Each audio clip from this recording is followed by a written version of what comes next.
മലപ്പുറം ജില്ലയിലെ പാലൂർ എന്ന സ്ഥലത്താണ് സുൽഫത്തിന്റെ വീട്. ആർക്കും ഇഷ്ടപ്പെടുന്ന നല്ല പ്രകൃതി രമണീയമായ സ്ഥലമാണ്. സുൽഫത്തും അവളുടെ കാക്കു മുഹമ്മദും ഉപ്പയും ഉമ്മയും അടങ്ങുന്ന ഒരു ചെറിയ കുടുംബമാണ്. ഉപ്പാക്ക് ബഹ്റൈനിലാണ് ജോലി. ഉമ്മ ഒരു വീട്ടമ്മയാണ്. സന്തോഷവും സമാധാനവും നിറഞ്ഞ ഒരു കുടുംബം. ഉപ്പയുടെ ഉമ്മയും അമ്മായിയും ഭയങ്കര പ്രശ്നക്കാരായിരുന്നു. ഉപ്പാനോട് വിളിച്ചിട്ട് ഉമ്മാന്റെ കുറ്റം പറയാനേ അവർക്ക് നേരമുള്ളൂ. നാട്ടിൽ വന്നാ പിന്നെ പറയും വേണ്ട. വെല്ലിമ്മാന്റെയും അമ്മായിയുടെയും വാക്ക് കേട്ട് എപ്പോഴും ഉപ്പയും ഉമ്മയും വഴക്കിടും. രണ്ടു മക്കളും ഇത് കണ്ടിട്ടാണ് വളർന്നത്. കുട്ടി സുൽഫത്തിന്റെ മനസ്സിൽ എപ്പോഴും ഇവർ തമ്മിൽ ഈ അടി കൂടുന്നതായിരുന്നു. ഒരു ദിവസം ഉപ്പയും ഉമ്മയും തമ്മിൽ ഭയങ്കര വഴക്കാവുന്നു. അവർ പരസ്പരം പിരിയാൻ തീരുമാനിക്കുന്നു. ഉമ്മ കുഞ്ഞുങ്ങളെ തനിക്ക് വേണമെന്ന് ആവശ്യപ്പെട്ടു. കേസ് നടക്കുന്ന സമയമായിരുന്നു. കോടതിയിൽ നിന്ന് ജഡ്ജി കുട്ടികളോട് നിങ്ങൾക്ക് ആരുടെ കൂടെയാണ് പോകേണ്ടതെന്ന് ചോദിക്കുമ്പോൾ മൂത്ത മകനായ മുഹമ്മദ് പറയുന്നു, എനിക്കെന്റെ ഉപ്പാന്റെ കൂടെ പോയാ മതി. കാക്കു എന്താണ് പറയുന്നത് അതുതന്നെയായിരുന്നു സുൽഫത്തും ഏറ്റു പറയാറ്. ഈ കാര്യത്തിലും അവൾ അതുതന്നെ പാലിച്ചു. എനിക്കും ഉപ്പയുടെ കൂടെ പോയാ മതി, കുട്ടി സുൽഫത്ത് പറഞ്ഞു. കുട്ടികളെ നഷ്ടപ്പെടുമെന്ന് ആലോചിച്ച് അവരുടെ ഉമ്മ കോംപ്രമൈസിന് തയ്യാറായി. പക്ഷേ ഉപ്പ ഭയങ്കര കർശനക്കാരനായിരുന്നു. ഒരു പ്രാവശ്യം തീരുമാനിച്ച അതിൽ നിന്ന് മാറാത്ത ആളായിരുന്നു. അതുകൊണ്ട് തന്നെ അവർ തമ്മിൽ പൊരുത്തപ്പെട്ടു പോകാൻ ഭയങ്കര ബുദ്ധിമുട്ടായിരുന്നു. അങ്ങനെ കുട്ടി സുൽഫത്തും കാക്കുവും ഉപ്പയുടെ കൂടെ പോകുന്നു. അവരുടെ ഉപ്പാനോട് എല്ലാവരും ചോദിക്കും, എങ്ങനെയടാ ഉമ്മല്ലാതെ ഈ രണ്ട് കുട്ടികളെ വളർത്തുക? ഇപ്പോഴത്തെ കാലത്ത് ഉമ്മാക്ക് ഉമ്മന്നെ വേണം. അവധി കഴിഞ്ഞു. സുൽഫത്തിന്റെ ഉപ്പാക്ക് ഗൾഫിലേക്ക് പോകാനുള്ള സമയമായി. മക്കളെ ബന്ധുവീട്ടിലാക്കാൻ തീരുമാനിച്ചു. പക്ഷേ പിന്നീട് അത് ശരിയാവില്ലെന്ന് വിചാരിച്ച് അവരെ ബോർഡിംഗ് സ്കൂളിലാക്കാൻ തീരുമാനിച്ചു. അങ്ങനെ രണ്ട് മക്കളെയും ഒരു ബോർഡിംഗ് സ്കൂളിലാക്കി അവരുടെ ഉപ്പ ഗൾഫിലേക്ക് പോയി. ബോർഡിംഗ് സ്കൂളിലാക്കിയ കുട്ടി സുൽഫത്തിന് അവിടെ തീരെ ഇഷ്ടായില്ല. അവൾക്ക് ഭയങ്കര വിഷമമായിരുന്നു. ഇത്രയും കാലം ഉമ്മയുടെ കൂടെ ജീവിച്ചിട്ട് പെട്ടെന്നുള്ള ഈ ഒറ്റപ്പെടൽ അവൾക്ക് സഹിക്കാൻ കഴിഞ്ഞില്ല. അത് അവളെ വല്ലാതെ തളർത്തി. ഉപ്പയും ഉമ്മയും തല്ലുകൂടുമ്പോൾ കുട്ടി സുൽഫത്ത് വാതിലിന്റെ അവിടെ മറിഞ്ഞിരുന്ന് കേൾക്കുമായിരുന്നു. അപ്പോൾ അവളുടെ ഉമ്മ പറഞ്ഞു, എനിക്ക് മക്കളെ വേണ്ട, നിങ്ങളെടുത്തോ എന്ന്. ആ കുട്ടി മനസ്സ് നൊന്തു. ഉമ്മ എന്തിനാ ഞങ്ങളെ വേണ്ട എന്ന് പറഞ്ഞത്? ഈ ചിന്ത അവളെ അലട്ടിക്കൊണ്ടേയിരുന്നു. എത്ര ഓർത്തിട്ടും അവൾക്ക് പിടികിട്ടുന്നേയില്ല. പെട്ടെന്ന് ഹോസ്റ്റൽക്കുള്ള മാറ്റം അവളെ വല്ലാതെ വിഷമത്തിലാക്കി. അവൾ ഭക്ഷണം കഴിക്കാതെ റൂമിൽ അടഞ്ഞിരുന്ന് വാശി പിടിച്ചു. പിന്നെ അവൾക്ക് മനസ്സിലായി, ഇനി കരഞ്ഞിട്ടും വാശി പിടിച്ചിട്ടുമൊന്നും കാര്യമില്ല. തന്നെ രക്ഷിക്കാൻ തൻ്റെ ഉമ്മയില്ല. അങ്ങനെ അവൾ അവിടെ പൊരുത്തപ്പെട്ട് ജീവിച്ചു. ഒരു വർഷം കഴിഞ്ഞപ്പോൾ വീണ്ടും അവധിക്ക് അവരുടെ ഉപ്പ നാട്ടിലേക്ക് വന്നു. അവരുടെ ഉപ്പ ഹോസ്റ്റലിലേക്ക് വന്ന് മക്കളെ വീട്ടിലേക്ക് കൂട്ടിക്കൊണ്ടുപോയി. ഓരോ വരവിനും ബന്ധുക്കൾ ഉപ്പാനോട് വേറെ കല്യാണം കഴിക്കാൻ പറയുമായിരുന്നു. ഒരു ദിവസം സുൽഫത്ത് അവളുടെ ഉപ്പാനോട് ചോദിച്ചു, എന്തിനാ ഉപ്പ വല്യമ്മ വേറെ കെട്ടാൻ പറയുന്നത്? ഉമ്മ ഉണ്ടല്ലോ, പിന്നെ എന്തിനാ ഉപ്പ വേറെ കല്യാണം കഴിക്കുന്നത്? പുതിയ ഉമ്മാനെ കൊണ്ടുവരാനാണോ? ഉപ്പ പറഞ്ഞു, അതേ മോളെ, നിങ്ങൾക്ക് പുതിയൊരു ഉമ്മാനെ കൊണ്ടുവരാനാ. ഉപ്പ കല്യാണം കഴിച്ചിട്ട് വേറൊരു ഉമ്മാനെ കൊണ്ടുവരുന്നത് എനിക്കിഷ്ടാണോ മോളെ എന്നുപ്പ ചോദിച്ചു. ഉടനെ സുൽഫത്ത് പറഞ്ഞു, ഹാ ഉപ്പ, വേഗം കൊണ്ടുവാ, എന്നാ പിന്നെ ഞങ്ങൾക്ക് ഹോസ്റ്റലിൽ നിൽക്കണ്ടല്ലോ. സുൽഫത്തിന്റെ ഉപ്പ രണ്ടാമത് വിവാഹം കഴിച്ചു. വിവാഹം കഴിച്ചതിന് ശേഷം അവർ കുട്ടികളെ പിന്നീട് ഹോസ്റ്റലിലേക്ക് വിട്ടില്ല. അവരെ പൊന്നുപോലെ നോക്കണേ എന്ന് പറഞ്ഞ് ഏൽപ്പിച്ച് അവരുടെ ഉപ്പ ഗൾഫിലേക്ക് പോയി. ഇപ്പൊ അവരുടെ വീട്ടിൽ വല്യുമ്മയും രണ്ടാനുമ്മയും സുൽഫത്തും അവളുടെ കാക്കു മുഹമ്മദും കൂടിയാണ്. ഈ നിമിഷം മുതലാണ് സുൽഫത്തിന്റെ ദുരിതം ആരംഭിച്ചത്. ഉപ്പ പോയതോടെ രണ്ടാനുമ്മ അവരുടെ തനി സ്വഭാവം പുറത്തിറക്കി. വർഷങ്ങൾ കടന്നുപോയി. സുൽഫത്തിനിപ്പോൾ 10 വയസ്സാണ്. സ്കൂളിലേക്ക് പോകുന്നതിന് മുന്നേ സുൽഫത്തിന് ഒരുപാട് പണികൾ ചെയ്തു തീർക്കാൻ ഉണ്ടായിരുന്നു. അവളെ ഏൽപ്പിച്ച പണികളെല്ലാം തീർത്തിട്ടേ അവൾക്ക് സ്കൂളിലേക്ക് പോകാനുള്ള അനുവാദം കിട്ടൂ. അവളുടെ കാക്കു മുഹമ്മദിന് സുഖമായിരുന്നു. അവൻ ആൺകുട്ടി ആയതുകൊണ്ട് രണ്ടാനുമ്മക്ക് അവനോട് ഭയങ്കര സ്നേഹമായിരുന്നു. പക്ഷേ സുൽഫത്തിന് നരകതുല്യ ജീവിതമായിരുന്നു. സുൽഫത്ത് അല്പം നിറം കുറവായിരുന്നു. അതുകൊണ്ട് തന്നെ രണ്ടാനുമ്മക്ക് അവളെ തീരെ ഇഷ്ടമല്ലായിരുന്നു. ഓരോ കാരണങ്ങളുണ്ടാക്കി അവർ എപ്പോഴും സുൽഫത്തിനെ കുറ്റപ്പെടുത്തിക്കൊണ്ടേയിരുന്നു. അതുപോലെ തന്നെ വീട്ടുജോലിയിലെ മുക്കാഭാഗവും അവളെ കൊണ്ട് ചെയ്യിപ്പിക്കും. രാവിലെ സുൽഫത്ത് എന്ത് പലഹാരം ഉണ്ടാക്കിയാലും അവൾക്ക് തലേ ദിവസത്തെ പഴഞ്ചോറാണ് കൊടുക്കാറ്. ചില ദിവസങ്ങളൊക്കെ രാവിലത്തെ കടികൾ കഴിക്കാൻ അവൾക്ക് കൊതിയാവും. ഒരു ദിവസം അവൾ അവളുടെ രണ്ടാനുമ്മയോട് ചോദിച്ചു, ഉമ്മ, എനിക്കിന്ന് പലഹാരം തരുമോ? എനിക്ക് തിന്നാൻ പൂതിയാവുക. അവളുടെ രണ്ടാനുമ്മ റസിയ അവളുടെ മുഖത്തേക്ക് ആനടിച്ചു. ഞാൻ തരുന്നത് കഴിച്ചാൽ മതി, വേറെ എങ്ങോട്ടൊന്നും ചോദിക്കാൻ വരണ്ട, റസിയ ഗൗരവത്തോടെ പറഞ്ഞു. അതുകൊണ്ട് തന്നെ പാവം സുൽഫത്ത് ഒന്നും ചോദിക്കാതെ കിട്ടിയത് കഴിച്ചുകൊണ്ട് സ്കൂളിലേക്ക് പോകും. സ്കൂളിൽ നിന്ന് തിരിച്ചു വന്നാലും ഒരു ലോഡ് പണി റസിയ അവൾക്ക് വേണ്ടി തയ്യാറാക്കി വെച്ചിട്ടുണ്ടാവും. അങ്ങേയറ്റം ദ്രോഹിച്ചുകൊണ്ടേയിരുന്നു. ഏൽപ്പിച്ച പണികളെല്ലാം ചെയ്തു തീർത്താലേ ആ കുഞ്ഞു കുട്ടിക്ക് ഒരല്പം ചോറ് കൊടുക്കുള്ളൂ. കറിയോ ഉപ്പേരിയോ വറുത്ത മീനോ അങ്ങനെ എന്ത് സ്പെഷ്യൽ ഉണ്ടാക്കിയാലും അതൊന്നും ആ കുട്ടിക്ക് അവൾ കൊടുക്കൂല. രണ്ടാനുമ്മ റസിയ പറഞ്ഞ ഏതേലും ജോലി മുടങ്ങിയ അന്ന് ആ കുട്ടിനെ അവർ പട്ടിണിക്കിടും. സുൽഫത്തിന്റെ കാക്കയോ വല്യമ്മയോ പിടിക്കാൻ വന്ന അവർക്കും കിട്ടും അടി. അവസരം കിട്ടുമ്പോഴൊക്കെ റസിയ സുൽഫത്തിനെ നുള്ളി നോവിക്കും. ഇതൊക്കെ റസിയക്ക് വലിയ സന്തോഷം കൊടുക്കുന്ന കാര്യമായിരുന്നു.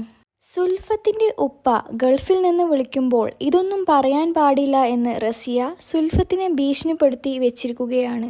അഥവാ പറയാൻ ചാൻസ് കിട്ടിയാലും അതിന് കിട്ടുന്ന ശിക്ഷ പേടിച്ച് സുൽഫത്ത് ഒന്നും മിണ്ടാറില്ല. പെട്ടെന്ന് ഫോൺ കട്ട് ചെയ്ത് അവൾ റസിയയുടെ കയ്യിൽ കൊടുക്കും. ഒരു ദിവസം സുൽഫത്തിന് സ്കൂളിൽ നിന്ന് വന്നപ്പോൾ വല്ലാതെ ക്ഷീണം തോന്നി. വന്ന ഉടനെ അവൾ യൂണിഫോം പോലും മാറ്റാതെ ബെഡിലേക്ക് കിടന്നു. സ്കൂളിൽ നിന്ന് തിരിച്ചു വരുമ്പോൾ അവൾ അവളുടെ കാക്കാനോട് പറഞ്ഞിരുന്നു, കാക്കു, എനിക്കൊന്ന് തീരെ വയ്യ, എൻ്റെ പണിയൊന്ന് ചെയ്തു തീർക്കോ, അല്ലെങ്കിൽ എനിക്കൊരു തൊയ്യം തരില്ല. അവളുടെ കാക്ക ഞാൻ ചെയ്തോളാം എന്ന് സമ്മതിച്ചു. നീ പോയി റെസ്റ്റ് എടുത്തോ എന്ന് പറയുകയും ചെയ്തു. അങ്ങനെ ഇക്കാക്ക പണികൾ ചെയ്യുന്നത് കണ്ടിട്ട് റസിയ ഓടി വന്ന് ചോദിച്ചു, എവിടെ മറ്റോള്? ഓളെവിടൊന്നും കാണാലല്ലോ. ഓളെടുക്കണ പണി എന്തിനാ ഈ എടുക്കണേ? അവൾ മടി കാണിച്ചിരിക്കാവുംല്ലേ? ഈ നിർത്ത്, അവളെന്നെ വന്ന് ചെയ്യട്ടെ. ഇത് കേട്ട അവളുടെ കാക്ക പറഞ്ഞു, ഉമ്മ, അവൾക്ക് തീരെ വയ്യ, അവൾ കുറച്ചേരം കിടന്നോട്ടെ, അവളുടെ പണി ഞാൻ ചെയ്തോളാം. അത് പറഞ്ഞ് തീരുമ്പോഴേക്കും റസിയ ഓടിച്ചെന്ന് കട്ടിലിൽ കിടക്കുന്ന സുൽഫത്തിനെ പിടിച്ച് വലിച്ചെണീപ്പിച്ചു. സുൽഫത്ത് പെട്ടെന്ന് നെട്ടി എണീറ്റു. എടി, എന്തിനാടി കള്ളത്തരം കാണിക്കുന്നത്? പണിയെടുക്കേണ്ട മടിക്കല്ല ഈ ഇവിടെ വന്ന് കിടക്കണത്. എഴുന്നേക്കടി, പോയി പണിയെടുക്കടി, റസിയ ഒച്ച വെച്ചു പറഞ്ഞു. എന്നോട് ചൂടാവല്ലോ ഉമ്മ, എനിക്ക് തീരെ വയ്യാത്തോണ്ടാണ് ഞാൻ കിടന്നത്, സുൽഫത്ത് വിഷമത്തോടെ പറഞ്ഞു. റസിയ ഉടനെ തന്നെ സുൽഫത്തിന്റെ മുടിക്കെട്ടിൽ കുത്തിപ്പിടിച്ച് ചുമരിനോട് ചേർത്തു ഒരതി. സുൽഫത്തിന്റെ കരച്ചിൽ കേട്ട് വല്യമ്മയും കാക്കയും ഓടി വന്നു. വല്യമ്മ ഒച്ചയിട്ട് ചോദിച്ചു, എന്താ റസിയേച്ചി കാണിക്കണേ? ആ കുട്ടിനെ വിട്ടാ? വല്യമ്മ റസിയനെ കുറെ ചീത്ത പറഞ്ഞു. ഈ ഇതിനെ കൊല്ലുവോ? എന്തിനാ അവളെങ്ങനെ ദ്രോഹിക്കുന്നത്? ഇതിനുള്ള ശിക്ഷ അള്ളാഹു എനിക്ക് തരുവടി.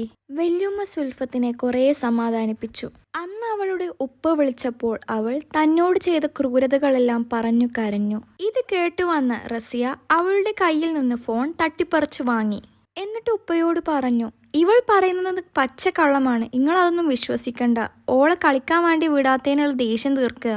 വെറുതെ അവളുടെ വാക്ക് കേട്ടിട്ട് എന്നെ ചീത്ത പറയാൻ നിൽക്കണ്ട. ഇതും പറഞ്ഞ് അവർ ഫോൺ കട്ട് ചെയ്തു. സുൽഫത്തിന്റെ കാക്കാടെ കല്യാണം കഴിഞ്ഞു. ഇതോടെ എല്ലാ ജോലിയും അവളുടെ തലയിലായി. ഭക്ഷണം ഉണ്ടാക്കുന്ന ജോലി പൂർണ്ണമായും അവൾക്കായിരുന്നു. ഭക്ഷണമെല്ലാം അവൾ ഉണ്ടാക്കിയാലും അതൊന്ന് ടേസ്റ്റ് നോക്കാൻ ഒരു സ്പൂൺ പോലും അവൾക്ക് കിട്ടൂല.